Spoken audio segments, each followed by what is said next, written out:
Selamat malam saudara, program Maluku Antang Nusa edisi hari ini Sabtu 25 Februari 2017 hadir menjumpai Anda. Beragam topik berita hasil liputan tim redaksi kami saat lagi dapat Anda simak, namun sebelumnya dapat Anda ikuti cuplikan berita utama.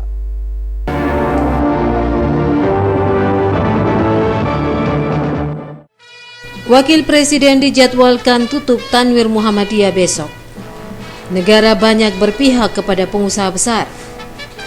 Politik harus didudukkan sesuai porsinya.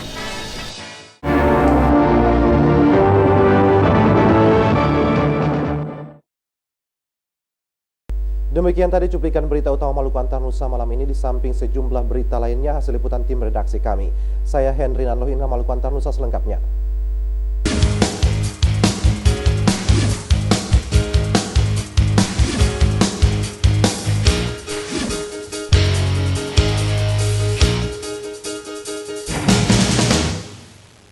Pemerintah Provinsi Maluku bersama Panitia Tanwir Muhammadiyah menggelar rapat persiapan penutupan Tanwir Muhammadiyah yang akan dilakukan besok. Penutupan Tanwir Muhammadiyah di Kota Ambon direncanakan akan dihadiri oleh Wakil Presiden Yusuf Kala.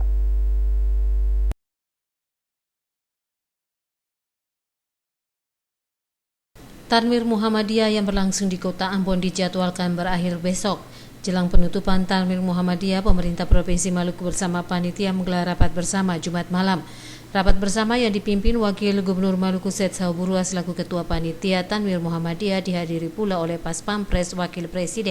Dalam rapat bersama ini dibicarakan sejumlah persiapan yang akan dilakukan pemerintah Provinsi Maluku dan panitia terkait dengan kedatangan Wakil Presiden Haji Yusuf Kala yang dijadwalkan akan menutup Tanwir Muhammadiyah di Kota Ambon. Direncanakan Wakil Presiden akan tiba di Ambon besok dengan menggunakan pesawat khusus. Selain persiapan kedatangan Wakil Presiden, dalam rapat bersama ini dibicarakan pula acara penutupan Tanwir Muhammadiyah hingga pengamanan di lokasi penutupan acara Tanwir Muhammadiyah yang berlangsung di Gedung Islamic Center Waihau, Ambon. Frida Raiman Hamzah melaporkan. Mantan Menteri Koordinator Bidang Kemaritiman Rizal Ramli menyebutkan negara banyak membantu pengusaha besar di negeri ini, sementara pengusaha kecil kurang mendapat perhatian dari pemerintah.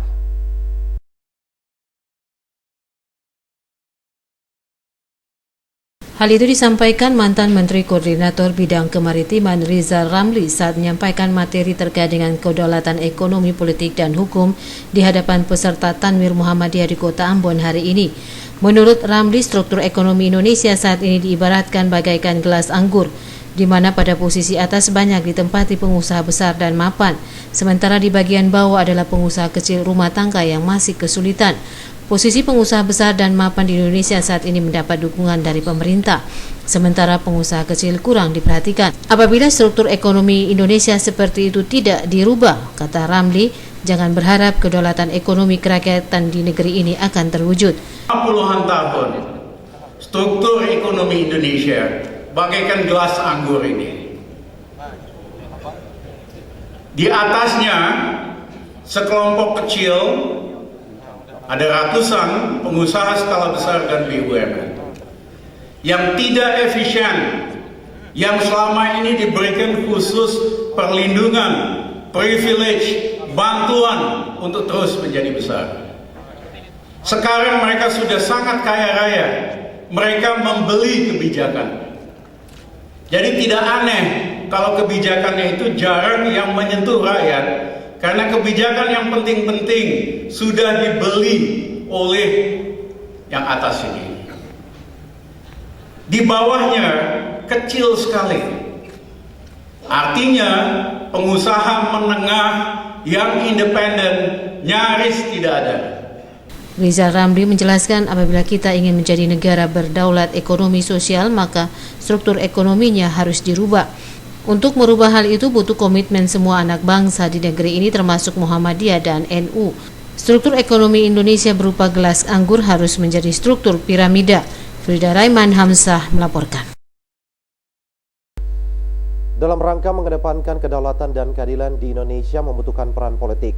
Namun apabila peran politik tersebut disalahgunakan, maka hanya akan membawa kemudaratan daripada kemaslahatan.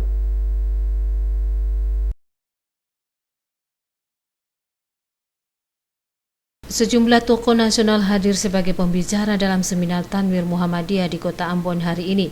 Salah satunya adalah mantan Ketua Umum Muhammadiyah dan Ketua MPR RI Amin Rais. Dalam seminar ini Amin Rais tampil membawakan materi terkait dengan kedaulatan politik dan keadilan sosial dalam mewujudkan Indonesia berkemajuan. Menurut Amin, untuk menyeimbangkan politik dalam mewujudkan kedaulatan dan keadilan sosial, maka politik harus didudukan sesuai porsinya. Kedaulatan dan keadilan sosial akan terwujud jika penyebarannya merata dan tidak terjadi ketimpangan baik dalam hal ekonomi maupun juga politik. Kekuatan ekonomi dimonopoli oleh sekelompok warga negara, tapi kemudian juga kekuatan politik itu bergabung dengan kekuatan ekonomi ini, dan sekarang ini para politisi dari yang rendah sampai yang paling tinggi, maaf ini istilah agaknya kasar, tengkuknya dipegang oleh kepentingan ekonomi. Jadi saya bisa berargumen panjang lebar, tapi kesimpulan saya adalah bahwa kalau sekelompok warga negara sudah menguasai sumber-sumber ekonomi, dari properti sampai pertambangan, sampai perbankan, kehutanan, pertanian, perkebunan, media massa, bahkan sudah kadang-kadang bisa membeli oknum-oknum pertahanan dan keamanan, ini lampunya sudah sangat merah. Melihat kondisi yang ada itu, Amin Rais berpesan agar Muhammadiyah tidak hanya memiliki keinginan untuk berkuasa dalam bidang politik, namun juga harus memiliki tanggung jawab yang besar dalam menjalankan peran politik tersebut. Muhammadiyah harus menjadi penerang bagi terwujudnya kedaulatan dan keadilan sosial bagi Indonesia yang berkemajuan. Frida Raiman Hamzah melaporkan. Mewujudkan pemerataan ekonomi, pemerintah mulai tahun 2017 telah mengeluarkan kebijakan pemerataan ekonomi yang berkeadilan. Sebagai tahap awal ada 3 sektor yang menjadi prioritas, yakni reforma agraria dan redistribusi aset keuangan serta peningkatan SDM.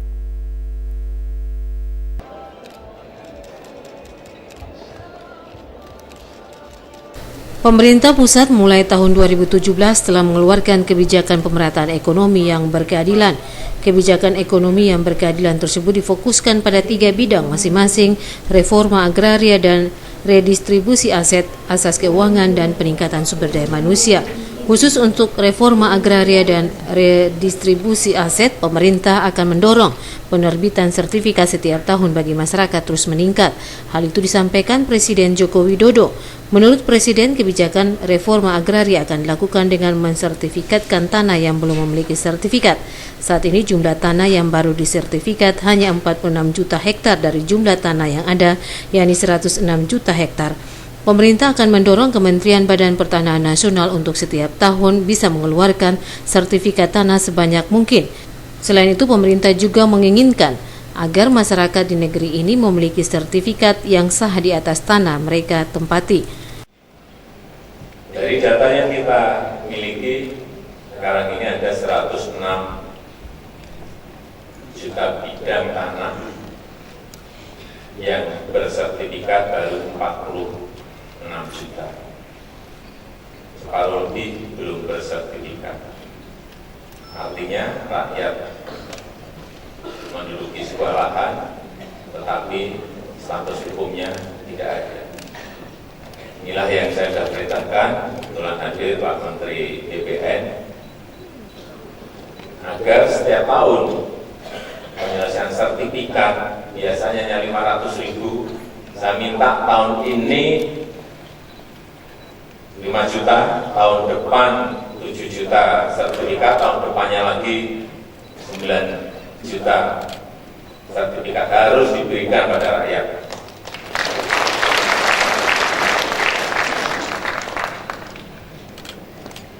Sampaikan ke saya, Pak Menteri, Pak, juru ukurnya kurang. Saya sampaikan bukan urusan saya. Silakan cari juru ukur dengan segala jurus lakukan. Sekarang ada rekrutmen juru ukur swasta, silakan, tidak apa-apa. Presiden mengakui saat ini banyak masyarakat khususnya petani tidak memiliki tanah. Untuk menjawab hal itu, saat ini ada 12,7 juta tanah yang tidak produktif dan telah diambil alih oleh negara. Tanah tersebut akan diserahkan kepada masyarakat, koperasi, ormas untuk dikelola menjadi lahan yang produktif. Presiden mengingatkan agar tanah-tanah yang diserahkan itu tidak dijual belikan. Frida Raiman, Bambang Yudaswara melaporkan. Menteri Agraria dan Tata Ruang Badan Pertanahan Nasional Sofyan A. Djalil menggelar pertemuan bersama pejabat dan staf Badan Pertanahan Nasional Kabupaten Kota di Maluku Jumat sore. Pertemuan ini guna mendengar berbagai masukan dari kantor BPN Kabupaten Kota maupun perwakilannya di daerah. Kedatangan Menteri Agraria dan Tata Ruang Badan Pertanahan Nasional bersama Presiden dan sejumlah pejabat tinggi negara dalam menghadiri sidang Tanwir Muhammadiyah di Ambon dimanfaatkan kantor wilayah Badan Pertanahan Nasional Maluku. Kanwil BPN Maluku mengundang Menteri Agraria dan Tata Ruang Badan Pertanahan Nasional untuk memberi pengarahan sekaligus mendengar berbagai masukan dari kantor BPN Kabupaten Kota maupun perwakilannya di Maluku. Dalam pertemuan ini, Kepala Kantor Wilayah Badan Pertanahan Nasional Maluku, Yakunias Walalayo menyatakan BPN Maluku dalam menjalani tugas dan perannya diperhadapkan dengan sejumlah permasalahan. Permasalahan ini antara lain kekurangan SDM, peralatan maupun peningkatan kantor perwakilannya di daerah yang selama ini belum definitif. 2 kantor BPN di Kabupaten SBB dan Aru sudah 10 tahun masih berstatus kantor perwakilan. Persoalan ini tentunya berdampak pada kegiatan BPN dalam melakukan tugas maupun pelayanan untuk mencapai target penyelesaian legalisasi aset. Hal ini disampaikan Kepala Kantor Wilayah BPN Maluku kepada Menteri Agraria dan Tata Ruang Badan Pertanahan Nasional. Menanggapi persoalan tersebut, Menteri Agraria dan Tata Ruang Badan Pertanahan Nasional Sofyan A. Djalil mengakui persoalan tersebut terjadi pada hampir setiap kantor BPN di seluruh daerah. Menurutnya kurangnya SDM di BPN ATR akibat dari moratorium PNS. Melalui Kementerian PAN-RB, pemerintah akan mengangkat pegawai non-PNS yang dikenal dengan PKWT untuk mengisi berbagai kekosongan pegawai, khususnya tenaga pengukur tanah. Selain itu, ATR BPN juga menyiapkan dana pembangunan kantor di sejumlah daerah termasuk wilayah Maluku. Ini adalah tantangan-tantangan yang dihadapi oleh teman-teman di Provinsi Maluku. Oleh sebab itu, atas usul ini kita akan coba mengatasi. Kita akan membuka 2 kantor baru. Ya, mudah-mudahan ada anggaran sekarang, karena kan birokrasi kadang-kadang nggak mudah seperti itu. Kemudian kita akan bikin kantor-kantor yang belum ada. Mudah-mudahan tahun ini, kalaupun tidak tahun depan. Kemudian kekurangan orang kita akan usahakan untuk menambah. Presiden Joko Widodo menargetkan pada tahun 2025 seluruh tanah di Indonesia telah terdaftar. Hal ini merupakan bagian dari reformasi agraria yang dicanangkan Presiden. Dengannya setiap tahun akan diupayakan 5 hingga 7 juta sertifikat tanah yang diterbitkan. Dalam pertemuan tersebut dilakukan dialog bersama pejabat maupun staf dengan menteri. Sejumlah kadis BPN Kabupaten Kota menyampaikan berbagai persoalan yang terjadi di daerahnya masing-masing. Melkilatus Saule, Sarles Bolaman melaporkan.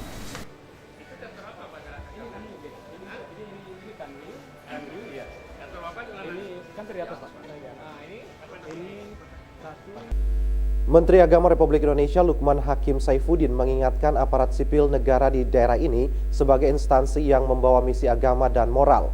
Kementerian Agama selayaknya menjadi teladan dalam penyelenggaraan pemerintahan yang baik dan berintegritas.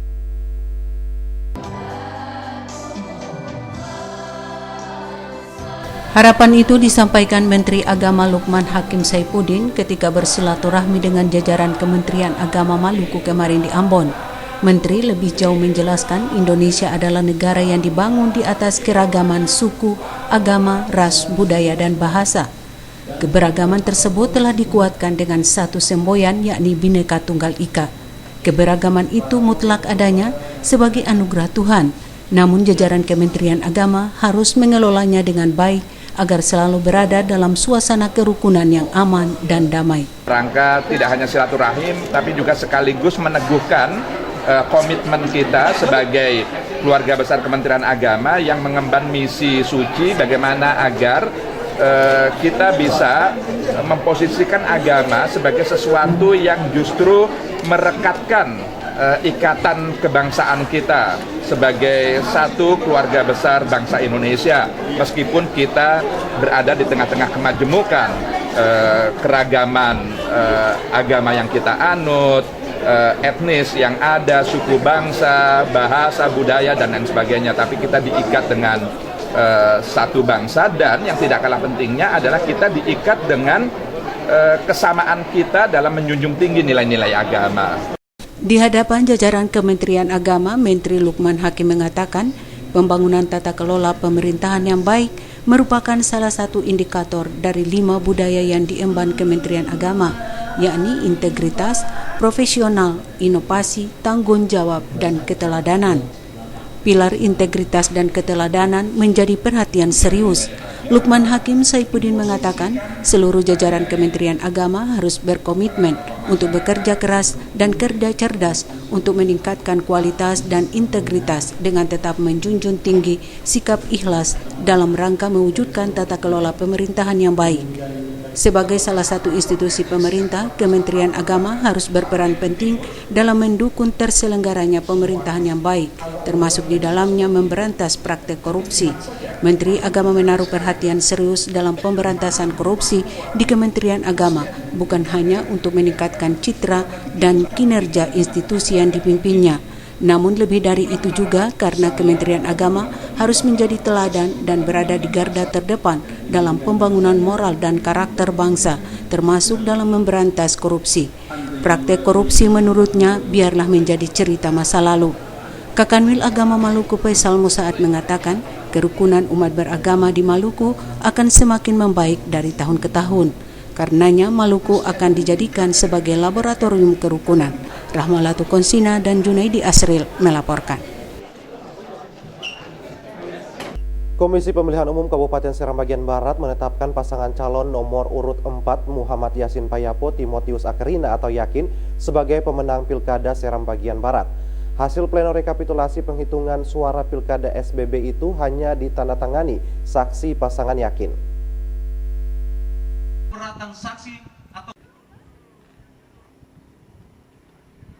KPU Seram Bagian Barat menetapkan pasangan calon nomor urut 4 yakni Muhammad Yasin Payapo dan Timotius Akerina yang disapa Yakin sebagai pemenang. Pasangan Yakin memperoleh suara 40.831 suara atau 37,18%.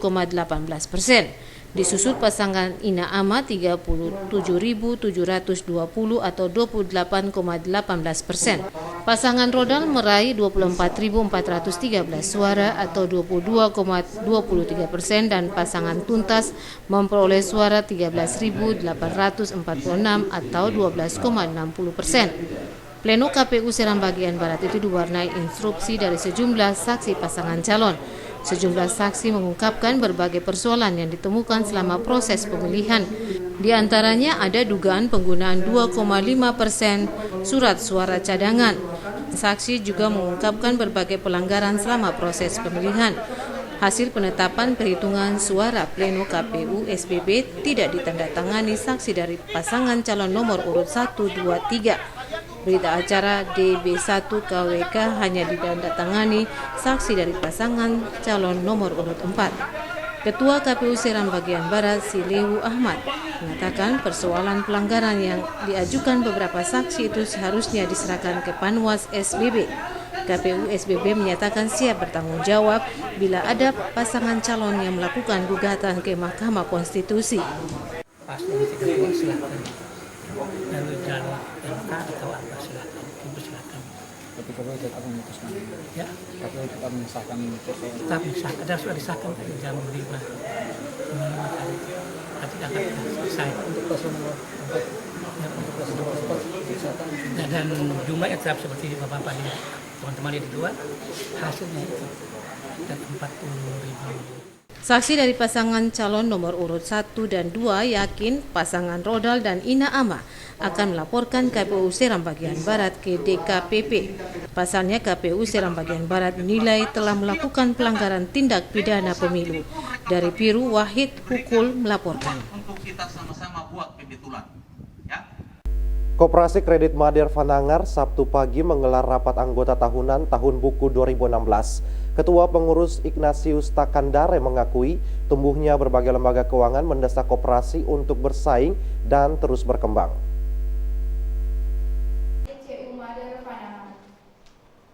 Rapat anggota tahunan RAT Tahun Buku 2016 yang digelar Sabtu pagi ini merupakan RAT pertama Koperasi Kredit Mader Fanangar. Mengawali RAT tersebut telah dilaksanakan sejumlah kegiatan pendidikan, studi banding, serta audit internal. RAT ini juga merupakan langkah awal pengurus Koperasi Kredit Mader Fanangar melaksanakan asas demokrasi koperasi sesuai amanat undang-undang. Koperasi Kredit Mader Fanangar dari sisi keuangan bertumbuh cukup signifikan dengan jumlah anggota yang awalnya hanya 40 orang. Saat ini jumlah keanggotaan sudah mencapai 429 orang. Total aset diperoleh 2017 mencapai 1 miliar lebih. Kenaikan aset dinilai bertumbuh selama 3 tahun. Meski begitu disadari masih banyak kekurangan dan keterbatasan yang mesti diperbaiki. Hal ini diakui Ketua Pengurus Koperasi Kredit Mader Fanangar, Ignatius Takandare, di sela-sela pembukaan RAT. Menurut Takandare, hal yang menjadi prioritas yang dilakukan untuk meningkatkan usaha ini yakni melalui pendidikan dan pengembangan manajemen, keanggotaan dan kualitas kredit. Dengan berkembangnya berbagai lembaga keuangan mikro saat ini, mendesak koperasi kredit itu untuk dapat bersaing dan meningkatkan kualitasnya. Itu kan pasti ada persaingan. Nah, sekarang bagaimana dari CU ini kan prinsipnya itu kan asas tadi kekeluargaan, saling percaya. Ya kalau kita sih prinsipnya kita berdayakan yang menjadi anggota kita. Kemudian yang tadi kalau misalnya ada penambahan anggota berarti ada penambahan modal, ya kita berkembang. Dan tentu tidak lepas dari peran serta pemerintah, ya mungkin pengawasan dan bantuan. Kepala Dinas Koperasi dan UKM Kota Ambon, Rina Purmiasa, menyatakan pelaksanaan rapat anggota tahunan merupakan hak demokrasi anggota. Pengurus dapat memberikan apresiasi maupun koreksi dalam RAT dalam konteks menjadikan koperasi tersebut lebih baik lagi. Purmiasa menyayangkan adanya sejumlah koperasi yang memiliki nama namun tidak melakukan kegiatan koperasi. Untuk itu dimintakan adanya pendidikan dan pengembangan manajemen terhadap pengurus koperasi. Dirinya berharap pendidikan dapat diberi porsi lebih, dengannya kualitas manajemen koperasi ini akan semakin berkembang dan maju. Melkilatus Saule Sarles Polaman melaporkan.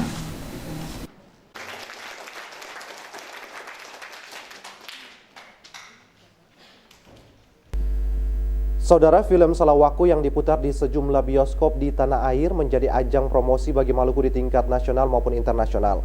Sutradara film Salawaku, Prita Gita, mengakui film itu menceritakan tentang keindahan pariwisata di Maluku, utamanya di Kabupaten Seram bagian barat.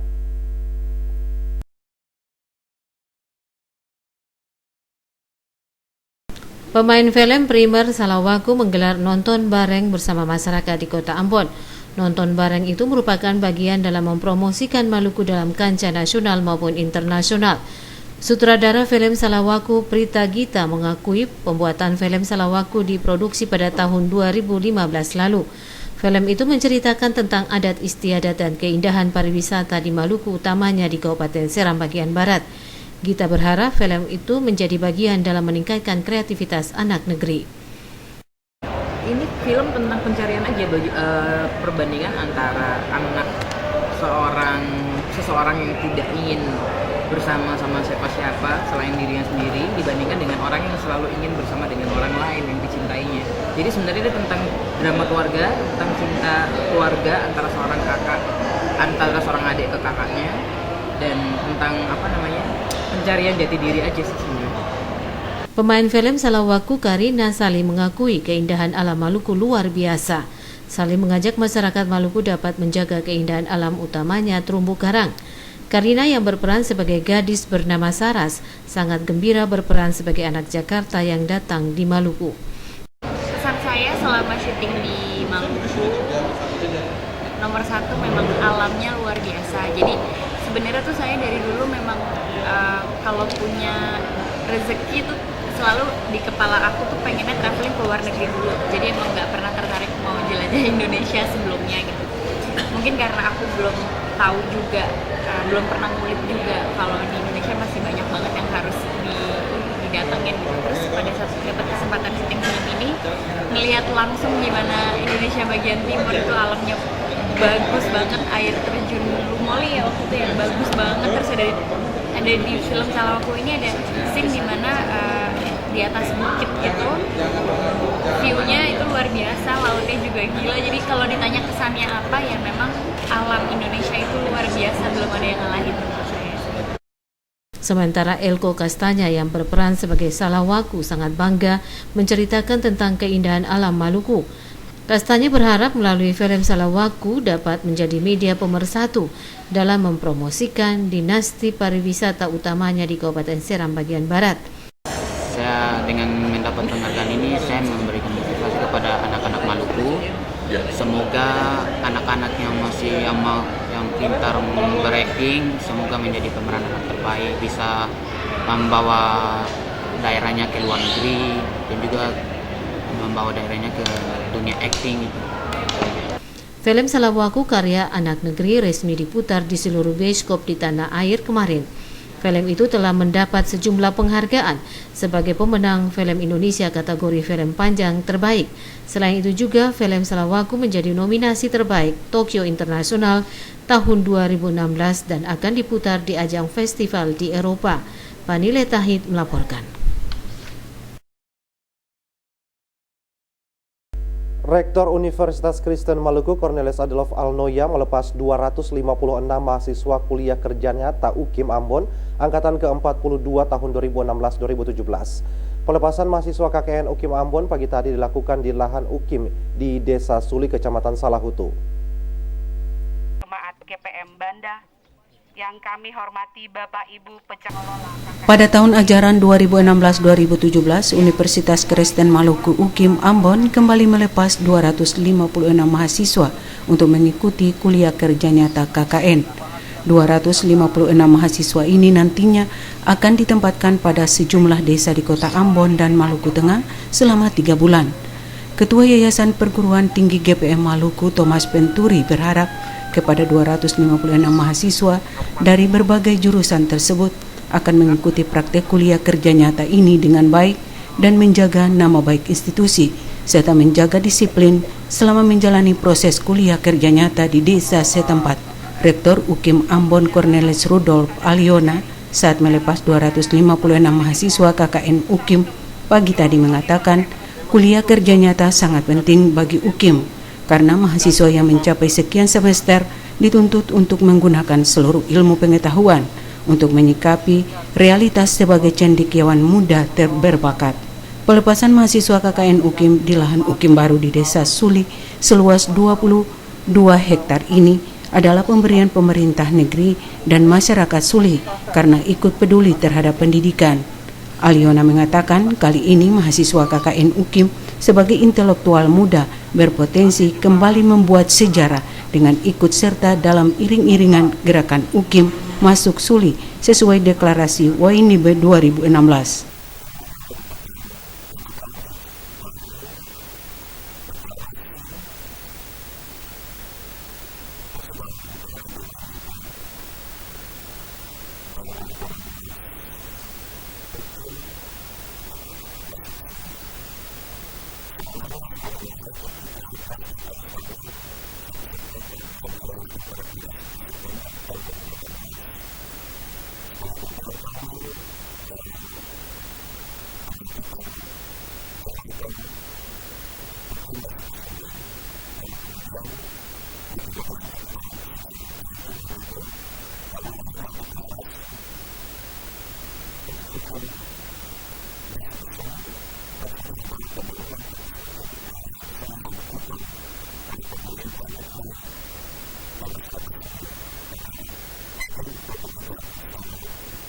Pelepasan mahasiswa KKN UKIM ini sekaligus ikut menanam pohon di lahan UKIM di Desa Suli seluas 22 hektar. Ritus penanaman pohon bagi mahasiswa KKN menurut Rektor UKIM akan menjadi praktik hidup budaya lokal yang terbaik di banyak desa di Maluku. Melalui kuliah kerja nyata yang merupakan tridharma perguruan tinggi ini, rasa cinta terhadap UKIM makin tebal, keterlambatannya makin nyata dan bermakna dengan penuh semangat untuk bermotivasi warga gereja dan masyarakat agar beradaptasi dalam pembangunan yang berdasarkan spiritualitas pluralis di Maluku. Rektor UKIM Aliona menghimbau kepada keluarga besar UKIM Ambon pada Dies Natalis UKIM yang akan digelar 1 September 2017 mendatang. Akan dilakukan penanaman pohon dan peletakan batu penjuru pembangunan kampus UKIM di Desa Suli, Kecamatan Salahutu. Rahmalatu Konsina dan Edi Asril melaporkan. Sebanyak 47 mahasiswa setia Alaska yang mengikuti program kuliah kerja nyata mendapatkan pembekalan. Selama 2 bulan kuliah kerja nyata, mereka akan mengabdikan diri kepada masyarakat sebagai wujud dari Tridharma Perguruan Tinggi.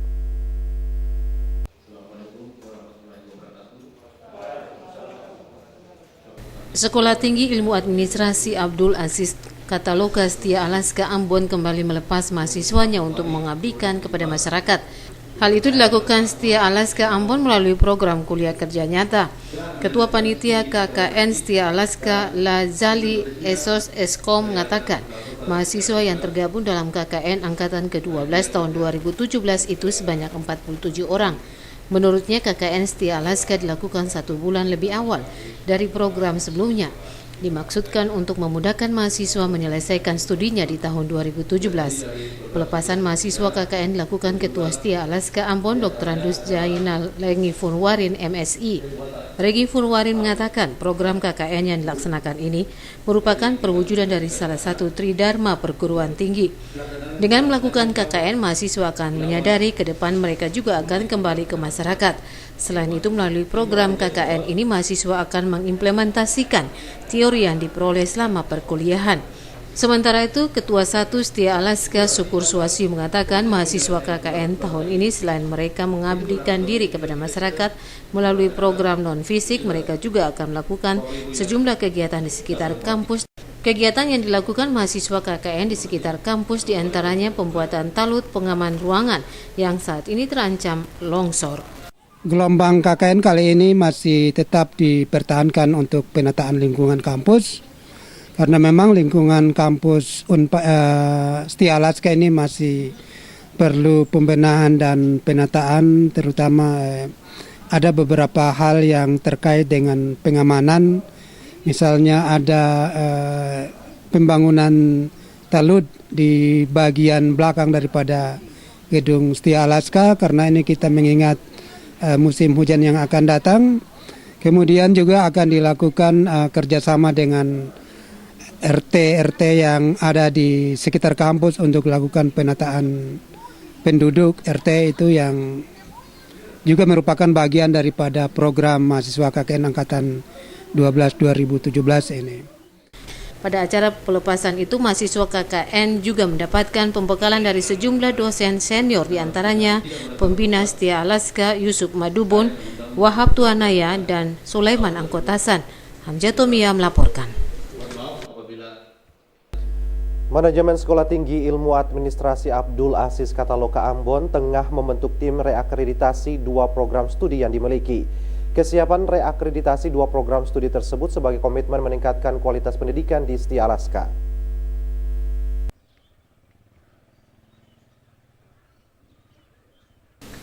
Dua program studi di Sekolah Tinggi Ilmu Administrasi Abdul Aziz Kataloka Ambon yakni Administrasi Publik dan Administrasi Niaga. Program studi Administrasi Bisnis terakreditasi B, sedangkan program studi Administrasi Publik terakreditasi C.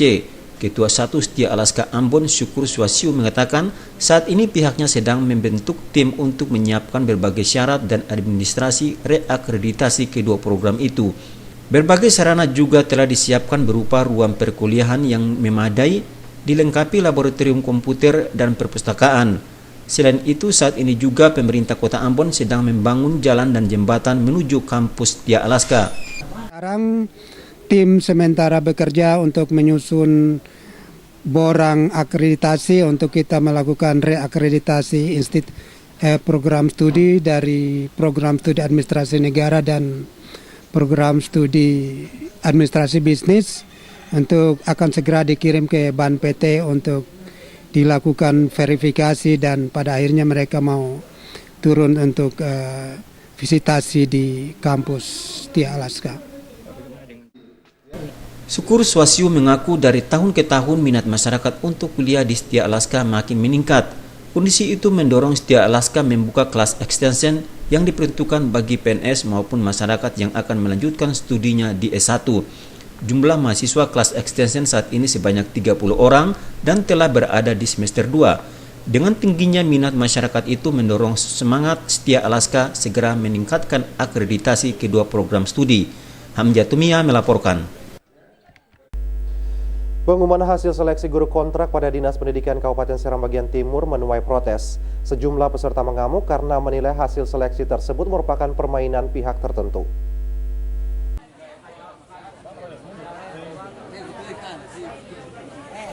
Setelah sebelumnya mengkritisi pelaksanaan seleksi guru kontrak di Seram bagian Timur, sejumlah peserta mengamuk dan menolak hasil seleksi yang dikeluarkan Sabtu pekan lalu di Bula.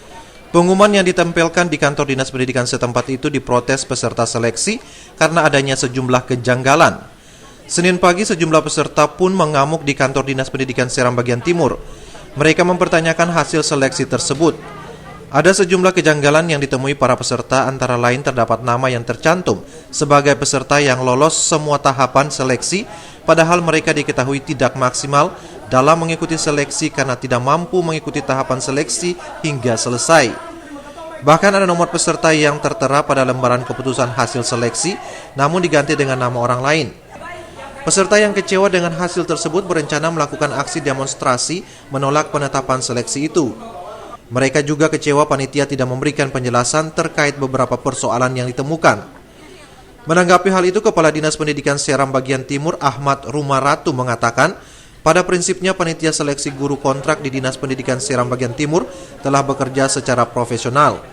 Namun bila ada pihak tertentu yang menemukan kejanggalan serta memiliki bukti yang kuat, maka harus menyampaikan secara resmi kepada panitia seleksi. Pihaknya akan menindaklanjuti laporan tersebut sesuai kewenangan yang dimiliki. Kedapatan mereka seperti itu, mereka langsung lapor. Biar kita punya kita langsung blacklist.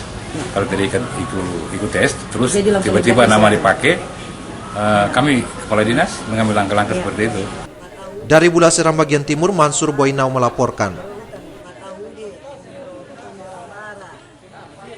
Kepala Lembaga Penyiaran Publik TVRI Stasiun Maluku Akbar Sahidi optimis TVRI Stasiun Maluku dapat melaksanakan penyiaran menggunakan satelit di tahun ini. Penggunaan satelit adalah upaya LPP TVRI Stasiun Maluku untuk menjangkau seluruh pelosok di daerah Maluku, utamanya kawasan terluar, terdepan, dan tertinggal. Guna memperluas jangkauan siaran Lembaga Penyiaran Publik TVRI Maluku, maka penggunaan satelit menjadi media yang dibutuhkan. Menindaklanjuti usulan penggunaan satelit, pemerintah daerah telah menyurati Menteri Kominfo meminta bantuan untuk TVRI dapat bersiaran dengan menggunakan satelit. Kepala LPP TVRI Maluku Akbar Sahidi mengaku LPP TVRI berkomitmen untuk dapat menjangkau daerah-daerah terluar di Maluku, khususnya kawasan 3T, terluar, terdepan, dan tertinggal. Pemerintah melalui Badan Nasional Pengelola Perbatasan akan membantu pengadaan pemancar di 3 lokasi, antara lain Somlaki, Dobo, dan Tepa. Pemberian bantuan ini akan direalisasi pada tahun ini. Perhatian terhadap kawasan ini sejalan dengan agenda prioritas nawacita Presiden dan Wakil Presiden RI. Sudah menandatangani surat itu untuk meminta kepada Kementerian Kominfo sehingga TVRI Maluku bisa bersiaran menggunakan satelit. Dan saya juga pernah dihubungi oleh pihak Kominfo pusat dalam hal atau yang menangani masalah penyiaran, menanyakan apa urgensinya TVRI Maluku harus menggunakan satelit. Saya sampaikan bahwa topografi kita yang berpulau-pulau sehingga tidak ada pilihan lain, harus menggunakan satelit. Nah, kita berharap mudah-mudahan 2017 ini bisa realisasi. LPP TVRI Maluku memposisikan diri sebagai lembaga pemersatu bangsa. Lembaga ini selalu hadir memberikan pelayanan informasi kepada masyarakat yang menyentuh kepentingan publik. Hal ini mendapat apresiasi dari Komisi Penyiaran Daerah Indonesia Maluku.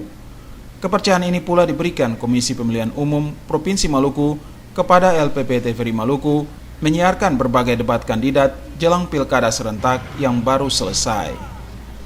Melkilatu Saule, Sarles Bolaman melaporkan.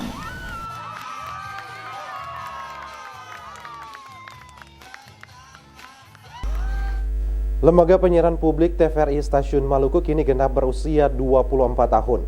Di usianya yang ke-24 tahun, manajemen lembaga penyiaran harus terus melakukan pembenahan terhadap peralatannya sehingga dapat menyiarkan siaran yang berkualitas.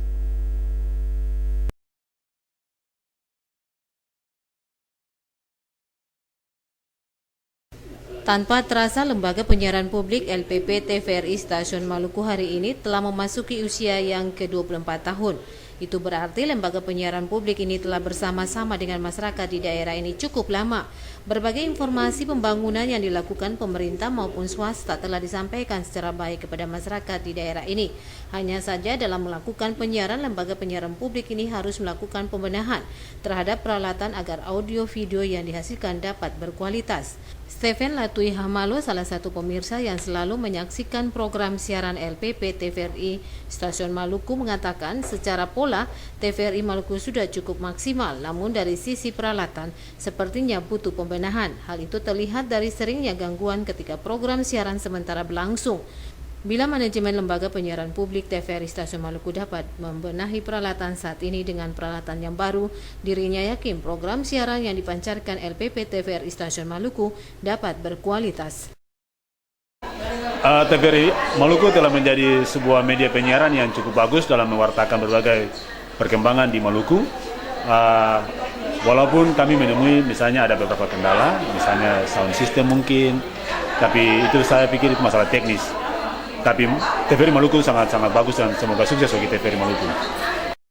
Menurut Latui Hamalo, dirinya selama ini sangat antusias dengan semua program siaran yang disiarkan lembaga penyiaran TVRI Stasiun Maluku, terutama Maluku Antar Nusa. Karena lewat program acara itu dirinya dapat mengetahui perkembangan pembangunan yang sementara terjadi di daerah ini, terutama perkembangan dunia pendidikan. Tisko Tadini melaporkan.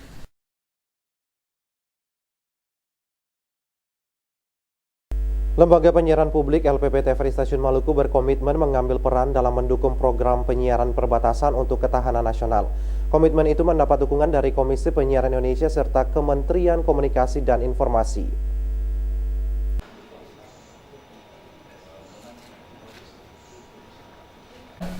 Komisioner Komisi Penyiaran Indonesia Agung Supriyo mengemukakan masyarakat Indonesia di perbatasan lebih banyak menyimak tayangan televisi luar negeri. Hal itu dikarenakan mereka tidak dapat tayangan TV dalam negeri. Agung Supriyo mengemukakan hal itu dalam dialog publik nasional dalam rangka kegiatan Hari Pers Nasional beberapa waktu lalu. Dialog itu dengan tema media penyiaran perbatasan untuk ketahanan nasional. Kondisi penyiaran di perbatasan menurutnya perlu mendapat perhatian dari pemerintah. Karenanya KPI mendorong pemerintah menyediakan sarana dan prasarana kepada LPP TVRI agar dapat melakukan siaran hingga perbatasan. Di daerah perbatasan lainnya yang berbatasan dengan laut seperti di Filipina, misalnya laut Filipina, itu agak jauh dengan daratan Filipina. Problemnya adalah tidak adanya penyiaran yang free to air, yang gratis, yang bisa diterima oleh mereka. Nah, kemarin saya ke Morotai, Pak Geri, setelah Pak Menteri datang saya ke Morotai, itu stasiun TVRI-nya mangkrak, tapi katanya sekarang sudah diperbaiki. Semoga masyarakat di sana bisa menerima penyiaran secara gratis yang memang menjadi hak mereka. Karenanya KPI mendorong pemerintah menyediakan sarana dan prasarana kepada LPP TVRI agar dapat melakukan siaran hingga di perbatasan. Sementara itu, Direktur Penyiaran Kementerian Kominfo Griyantika Kurnia mengatakan tahun ini pemerintah telah menyediakan sejumlah fasilitas pemancar kepada LPP TVRI untuk mendukung penyiaran. Harapannya dengan fasilitas pemancar itu, tayangan TVRI dapat dijangkau masyarakat Indonesia di perbatasan. Menurutnya target Kominfo, TVRI harus seperti lembaga penyiaran di negara lain. Targetnya 5 tahun sampai 10 tahun ke depan dia harus keberadaan TVRI itu harus sama dengan kayak BBC, NHK kayak gitu. Sekarang kan TVRI nggak dianggap enteng oleh dunia gitu. Kita targetkan ITTS fase 3 itu bukan hanya pengadaan perangkat, tapi kita ingin memperkuat TVRI dari manajemennya, dari SDM-nya, dari sisi penguatan kontennya. Ini target fase 3. Yang berminat banyak, jadi negara donornya ada hampir 7 atau 8 negara, tapi kita syaratkan untuk fase 3 kita ingin membangun TVRI holistik secara komprehensif. Sementara itu, Kepala LPP TVRI Stasiun Maluku Akbar Sahidi mengakui kondisi peralatan TVRI di daerah perbatasan, khususnya di wilayah Maluku saat ini sedang dibenahi. Di Maluku tahun ini, TVRI melalui bantuan pemerintah pusat akan menambah pemancar untuk wilayah Dobo, Samlaki, dan Tepa. Bersamaan dengan momentum ulang tahun TVRI ke-24, LPP TVRI Maluku akan lakukan siaran digital selama 8 jam. Akbar Sahidi mengatakan untuk mendukung konten siaran, TVRI juga melibatkan publik dalam melakukan penyiaran. Hal itu dilakukan melalui komunitas pencinta TVRI.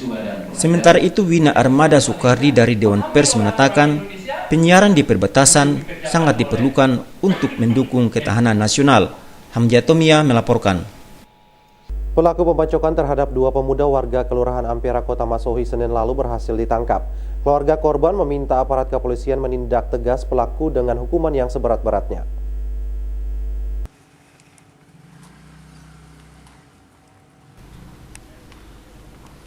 Tidak sampai sehari, pelaku pembacokan 2 warga Kelurahan Ampera berhasil diringkus anggota Polres Maluku Tengah dan digiring untuk ditindak sesuai hukum.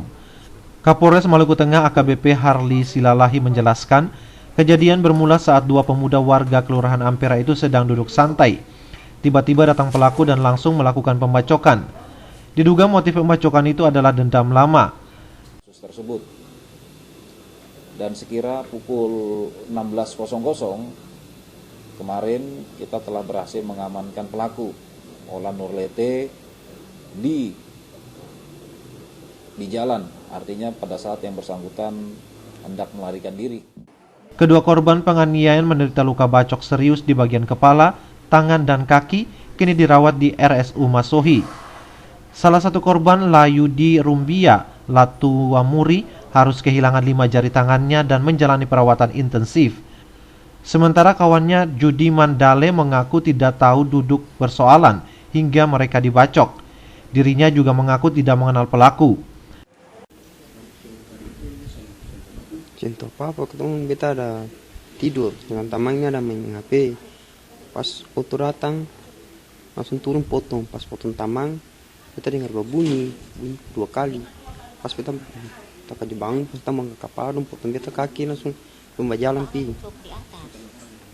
Karena keluarga korban meminta pihak kepolisian menindak tegas pelaku dengan memberikan hukuman yang seberat-beratnya kepada pelaku. Si pelakunya yang katong dengarin kan sudah ditangkap. Jadi yang katong harapkan dari pihak kepolisian itu hukum apa yang berlaku untuk kejadian ini, yang katong minta dari pihak keluarga seberatnya sesuai hukum yang berlaku di katong Indonesia ini toh. Terduga pelaku pembacokan Mulla Warman Nurlete alias Olan berusia 25 tahun warga Tamilow beserta 3 rekannya kini telah diamankan. Pelaku dijerat pasal 351 ayat 3 dengan ancaman 12 tahun penjara. Dari Masohi, Maluku Tengah, Fatah Hilasia melaporkan.